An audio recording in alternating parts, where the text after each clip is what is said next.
Hey, what's up, everyone? Coach Stan here, and just wanted to give my thoughts on this brand new Selkirk Luxx 2.0. This is Selkirk's upgrade from their Luxx 1.0. This is their control paddle, ultimate control paddle. They have other ones that are out there, but if you want like the most control on the control spectrum, this is going to be the one. So the Luxx 1.0 is going to be, it's going to have that 20 millimeter core. It's going to be, it's going to have that honeycomb construction all around. And generally, in the feel that you get from this ball is from this paddle is it's a very pillowy, very soft type of response to the ball. It's excellent for resets. It's excellent to slow the ball down. Great for drops, and when you are transitioning from the baseline to the non-volley zone, I get the best results using the Luxx.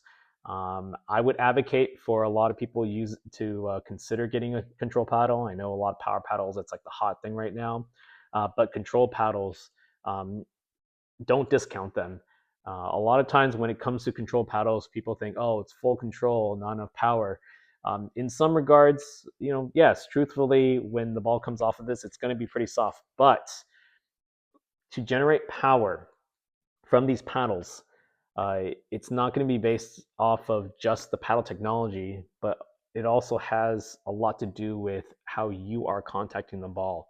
So if that's something that you want to check out or something that you want me to do to really just show how to generate power even with this, let me know. I'd love to do it. I could do a video on that. But even the Luxx in my hands, I'm still able to generate the right amount of pace and really place them in the right spot. So it may not be the hardest hit, but because of the controlled placement as well, I'm able to really just be a surgeon on the court, and it's something that I really get out of the Luxx that I don't necessarily get off of power paddles like, for example, the 008 10 millimeter here. The upgrade that Selkirk did with the new Luxx 2.0, 19 millimeter core, Infinigrit surface here.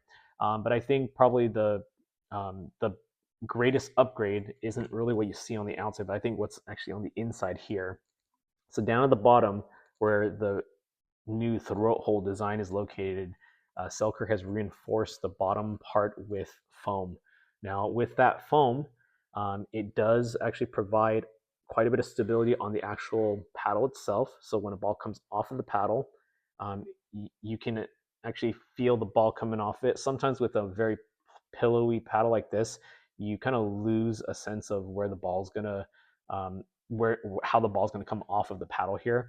But with this one, you can really get a sense of like when and where the ball's actually going to be rebounding off of the surface of this paddle.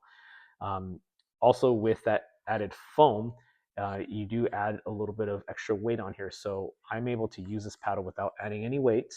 And for me, that it's pretty good. This came in at an 8.2 ounce paddle, and it provided enough weight and stability for me to be able to dink, to reset without losing control of the paddle. So it's not feathery. The first Luxx is a little lighter, so it does get a little feathery. But here with the extra weight, I'm able to actually control where my paddle is going to stop so that I can reset the ball as needed here. It is because of the thinner construction, the bigger throat hole, the greater stability, I am able to actually still play aggressive with this paddle. I played quite aggressive with this one, but with this one, I'm able to play even more aggressive because it's been thinned out just quite a bit, but also increased internal stability as well. I would say most of the people that I interact with is going to be people who are very new to pickleball up to like the 4-1, 4-2 level. I do play in the higher levels, but as a coach, that's the community that I'm generally around 4 or 5 days a week. And as I'm there and just giving pointers, for a lot of people, I've been really recommending the Luxx line for them. Um, Selkirk's warranty is just amazing. Their lifetime warranty and just their response to things, it's just really great. So it's really one thing that I really push for when it comes to Selkirk paddles here. Now, comparing it to one of their more recent control offerings, the 008 16 millimeter, I have a video on that, so definitely check that out. There are some differences here. So this is going to give you more of that traditional, I guess, paddle feel where You have this one has a full foam with the edge guard and everything. But really, when it comes to control, I would still give the edge to the Luxx. And part of it is because of the extra thickness that you have, but also because of how this is weighted. I think this is a great all-in-one package. The 008, you still need to do a little bit of tweaking here and there with weights and whatnot for that works for you. Um, but I think that if you actually want something that's like good out of the box, the Luxx 2.0 is going to be a very good choice here. Like I said, I would recommend this to almost nearly anyone, just because I for a lot of the players that I am around, control is something that they lack.